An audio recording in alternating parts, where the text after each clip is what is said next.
Que esse ambiente entre amigos, entre irmãos, possa impregnar nossos corações, para que nas lutas lá fora a gente tenha a coragem da fé, a alegria e o bom ânimo. Há um tempo já, eu estava com muita vontade de falar aqui para todos nós sobre Deus. Mas como diz o nosso amigo Pedro Paulo, é difícil. Mas aí nós encontramos esse livro do Raul Teixeira, Em Nome de Deus, pelo espírito José Lopes Neto, que todas as páginas é algum assunto em torno de Deus. É um livro simples, gostoso de ler e nos faz excelentes reflexões. Ontem à tarde nós estivemos aqui na associação e foi lida uma história do Martin Luther King, que todos nós conhecemos, né? Um líder que lutou pelos direitos civis nos Estados Unidos dos negros, década de 50 e 60. E ele conta que nas caminhadas que eles faziam, às vezes de semanas, de uma cidade, de um estado para o outro, a pé, vários negros, tinha uma senhorinha negra, idosa, que os acompanhava sempre, com bom ânimo e determinação. E ele perguntava para ela se ela estava cansada. Ela dizia que o corpo estava cansada, mas que a alma estava realizada, porque ela estava fazendo algo que ela julgava certo, correto e produtivo. Conta ele que um dia, após um discurso dele, que ele procurou envolver a todos, levar coragem, fé, mas que no fundo ele estava com medo e desencorajado. Ele fala que era a Mama Pollard. Chegou para ele e falou depois do culto na igreja: vem cá, meu filho, o que está acontecendo com você?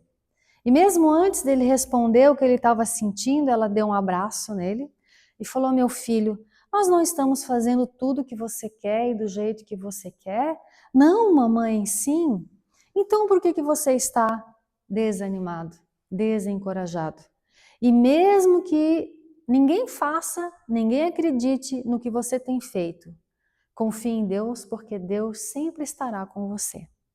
Conta ele que alguns dias depois disso, que mudou a vida dele até o final do seu desencarne, a mamãe Pollard morreu. E ele levou essa energia, essa certeza dela que Deus sempre cuida de nós. Deus sempre está conosco. Então, empolgada na história de ontem, nós falamos, dessa vez nós vamos falar sobre Deus. E daí nós pegamos um texto desse livro chamado Confia em Deus, que me fez pensar assim, na rotina do dia a dia. A gente tem parado para pensar em Deus? A nossa relação, quem é Deus? Em relação a mim? Como eu acredito em Deus mesmo? Eu penso em Deus? Eu sigo a recomendação de Jesus lá no Pai Nosso, que falou assim: seja feita a vossa vontade? A gente sabe que não. Porque na correria, na falta de atenção de quem somos realmente, o que estamos fazendo aqui, a gente faz as nossas escolhas, toma as nossas decisões embasado em nós mesmos, nos nossos parcos recursos espirituais, na nossa pouca experiência evolutiva ainda. Aí o que acontece? A gente vai se enrolando, sentindo-se abandonado, vazio. A sociedade passa pelo vazio existencial, com todas as suas consequências que estamos vendo e veremos ainda mais, pelo distanciamento de cada um de nós dessa relação com Deus. Aí o espírito José Lopes fala assim, ó: na aspereza do dia a dia, não são poucas as vezes em que tens a impressão de que não suportarás as durezas da vida terrena. Todos nós passamos por esse tipo de pensamento, várias vezes no dia ou vários dias da semana. Corres de um lado para o outro, com a mente em torvelinho, em confusão. Desenvolve ansiedades perante os desejos que não podes atender. Encontras desatenção onde chegas. Se não atendes às expectativas dos outros, os outros têm palavras grosseiras, torpes e violência para contigo. E como é que nós reagimos? Buscando no nosso inconsciente o instinto de conservação, o que a gente faz? Retribui na mesma moeda, com a mesma violência, com o mesmo desequilíbrio e às vezes até de uma forma pior do que recebemos. E ficamos tristes com isso, porque a gente já não queria fazer mais, mas a gente faz. Ouves as cobranças que te são feitas por membros da tua família, por teus patrões ou empregados. Recebes cobranças de todos os tipos que te envia a sociedade em que vives. A impressão que tens é a de que não suportarás por muito tempo mais, sem explodir, sem adoecer ou sem partir para a violência. Gostei desse texto porque ele relata o que cada um a gente vive, que a gente acha que só está acontecendo conosco. E esse texto aqui já é dos anos 80, sempre atual. Todos nós, ao nosso dia a dia, encontra esses desafios. Esses estados da alma, de violência, de ansiedade, de achar que vai explodir, de achar que não vai aguentar mais, de não querer continuar a viver dessa forma, te surpreende de modo preocupante e negativo. A gente tem que se preocupar com essas situações, porque levam a estados da alma, da mente piores. Costumam nos envolver sempre que nós vamos para a nossa rotina do dia a dia, sem os preparos espirituais indispensáveis à própria segurança. Alguma vez nós já paramos para pensar que para sair de casa nós devemos nos preparar espiritualmente? Para a nossa própria segurança emocional, psíquica e espiritual? Não. Assim como a gente não para pensar em Deus, a gente vive assim, ó. A gente vai de rodo, em vigilância. Isso é em vigilância. Desatento. Rezar para sair de casa. Aí olha os exemplos que ele dá aqui, ó. Antes de saíres para os teus compromissos do dia a dia, antes dos contatos humanos, principalmente aqueles com pessoas que não te sejam habituais, antes de realizar qualquer transação financeira, destaca um mínimo instante para elevar o pensamento a Deus, a Ele entregando-te todo o teu ser e todo o teu dia, alimentando-te nas bênçãos da oração.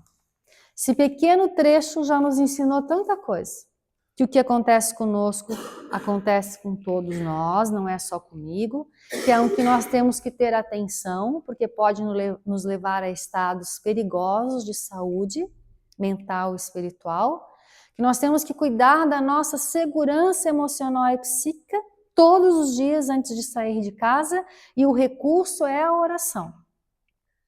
Na terceira parte do Livro dos Espíritos, na questão, deixa eu ver aqui, depois procurem para ler, questão 659, Kardec pergunta o que é a prece, e os Espíritos respondem, pensar em Deus, aproximar-se de Deus e entrar em comunicação com o Pai.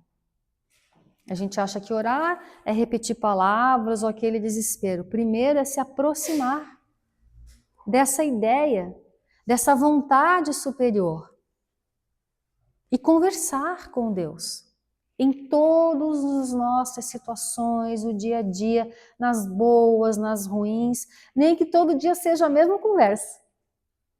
Porque daí nós vamos fazer o quê? Aí no texto seguinte, o espírito do irmão José, intitulado Entrega-te a Deus, porque confiança só existe quando a gente se entrega. Nós temos que nos entregar a Deus.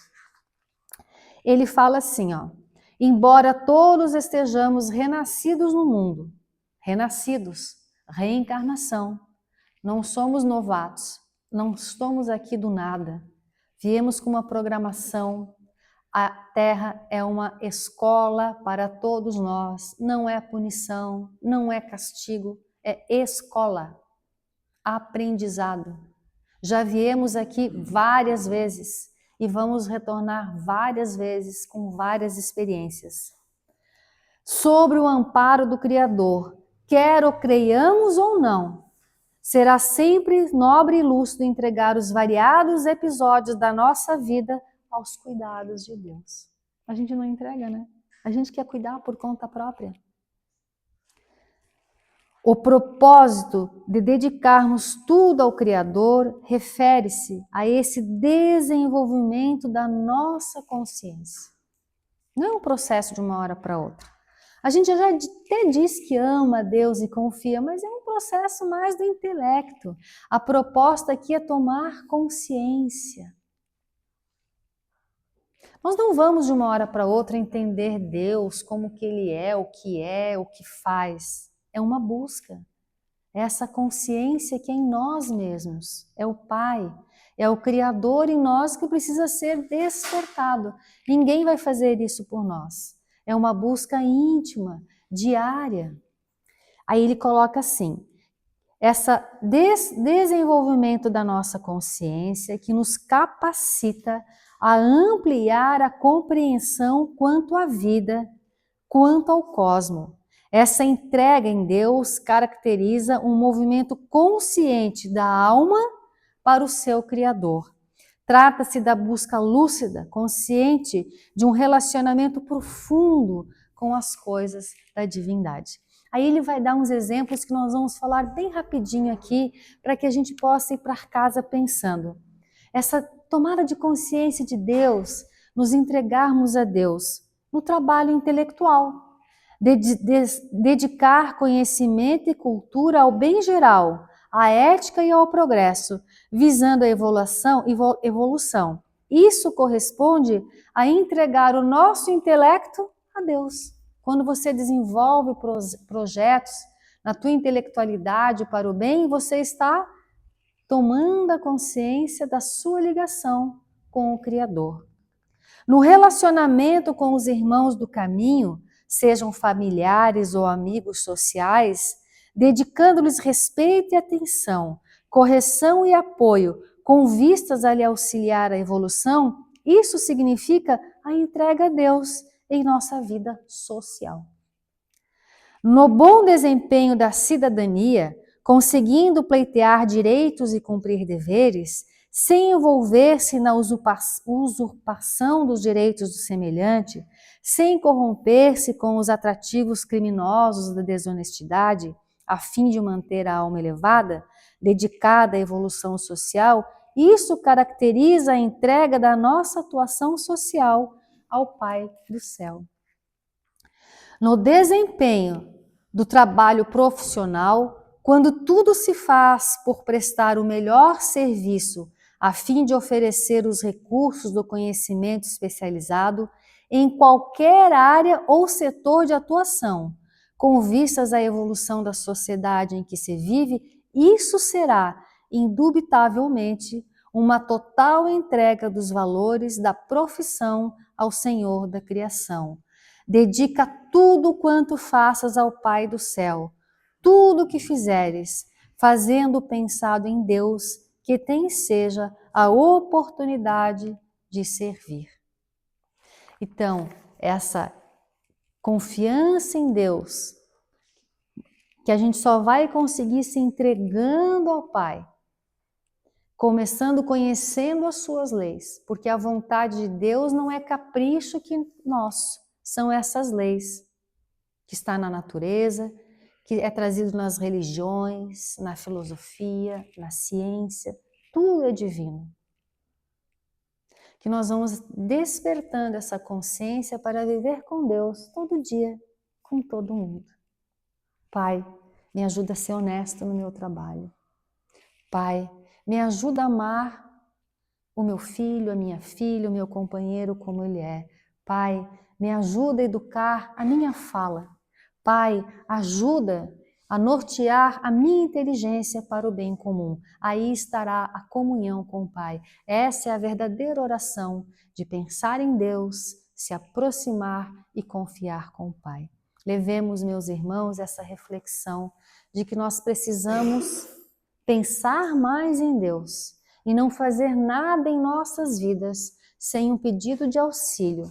E depois de tudo acontecido, mesmo quando não é muito do jeito que esperávamos, agradecer o Pai a bênção daquela experiência, daquela dificuldade, daquele momento. É um exercício, por ora meio forçado, mas que um dia espontaneamente sairá de nossas almas, como era com Francisco de Assis, Teresa d'Ávila, Francisco Cândido Xavier. São pessoas iguais a nós, mas que tomaram a decisão de entregar suas almas a Deus. Sem Ele, nada somos. Se estamos perdidos, é porque nós nos afastamos desse Pai de amor, de justiça e de misericórdia. Agradecemos a atenção de todos, vamos manter os nossos corações em oração e vamos juntos aqui, por nós, por todos aqueles que nos acompanham, por aqueles que ficarem em nossos lares, ambiente de trabalho, a oração que Jesus nos ensinou. Cada um faça no silêncio do seu coração. Pai nosso, que estais nos céus, santificado seja o vosso nome. Venha a nós o vosso reino. Seja feita a vossa vontade, assim na terra como é feita no céu. O pão nosso de cada dia, dai-nos hoje, Senhor. Perdoe as nossas dívidas, assim como perdoamos aos nossos devedores. Não nos deixes cair em tentações, livra-nos de todos os males. Assim seja.